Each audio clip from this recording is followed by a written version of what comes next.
Carol Choir. Each time I stand and wonder at the vastness of the sea, wrote Eileen Berry, I know that there are mysteries too great and deep for me. The wide expanse of water reaches far beyond my sight, and yet I know the one to whom its depths are full of light. Today I want to try to talk about the wondrous mystery of God. During Stewardship Month at Church of the Savior, we take time to think about what this place means to us and why it's important to us to keep it going. I believe one of the most important things we try to do here is to remind one another and all who will listen to hold open a place in our lives for the mystery of God.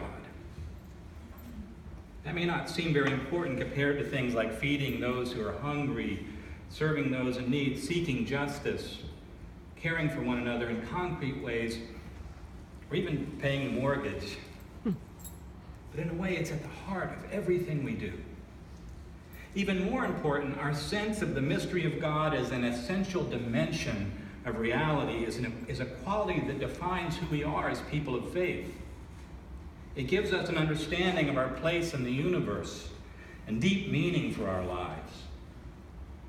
Sometimes I think many of us in the progressive end of the church, or whatever you want to call where we are, who like to think of ourselves as well-educated and not subject to superstitious fantasies, have shortchanged the important descriptive power of our faith. One of the books I'm reading these days is called Sapiens, A Brief History of Humankind, by Professor Yuval Harari from Hebrew University in Jerusalem. And I'm only about halfway through, but I think he's a completely secular guy so far. In it, Professor Harari argues that the quality that makes us uniquely human and which allowed us to dominate the earth is not the making of tools or even our language, but the gift of imagination. The ability to tell stories about the nature of our world, not simply to name things or communicate data, but to make myths and tell stories that evoke the meaning of our lives in an apparently, to him, meaningless world. He writes, large numbers of strangers can cooperate successfully by believing in common myths, and this is what gave us the edge over other species, he thinks. Any large-scale human cooperation, whether a modern state, a medieval church, an ancient city, or an archaic tribe, is rooted in common myths that exist only in people's collective imagination. That's what he said. So for Harari, religious stories are powerful, but not true. Religious stories are able to create large, cohesive groups of people who believe the same story, but they don't really say anything true about the nature of our world. They're useful figments of our imagination. Of course, Harari says the same thing about many other stories we tell to create meaning and order in our lives. Stories like capitalism and communism, democracy and fascism, or humanism in all its forms. This got me thinking about the descriptive power of Christian faith. Now let me be clear, God is a mystery in our tradition, capital M, not small m.